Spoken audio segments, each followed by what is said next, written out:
Hello Potterheads! Welcome to the fourth part of my Hogwarts house line. Today we're going to make the Slytherin part, which are these two awesome snake necklaces. So let's do this. You will need polymer clay in silver, green, black, white, or any other color you like. For one of the necklaces you'll need one real crystal or other stone. It's important not to use plastic because you will be baking it in the oven with the polymer clay. For the other one, you'll need aluminum foil instead. For both, you'll need a necklace, some kind of needle tool, and some mesh for texturing. Let's start with this statement piece. Knead the polymer clay until it's soft. You'll only need quite a small amount. I'm using a dark green one from Fimo. Take a piece and roll it into a snake. Leave one end a little bit larger. This will be the head of our snake. Make it into a flat triangle shape using your fingertips.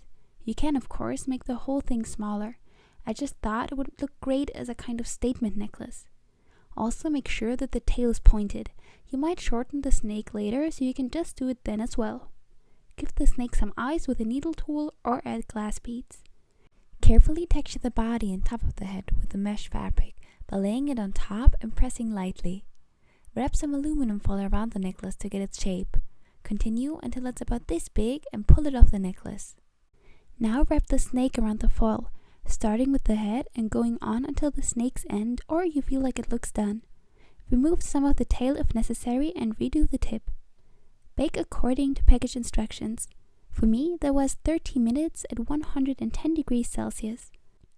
Remove the foil when done and thread it onto the necklace. For the second snake, the one around the crystal, repeat all the previous steps up until the wrapping. I made this one smaller though and didn't put in beads as eyes. Take the crystal or stone and place the head as the highest part. Now drape the rest of the body. To bake it, take a toothpick, put it through the opening and balance the whole thing on the border of a small glass. Bake according to package instructions. Add the chain and be a proud Slytherin. If you haven't yet, feel free to join our little Pottercraft family by clicking the subscribe button. This is the Slytherin part of my Hogwarts house line. Click here for Hufflepuff, Gryffindor, and Ravenclaw.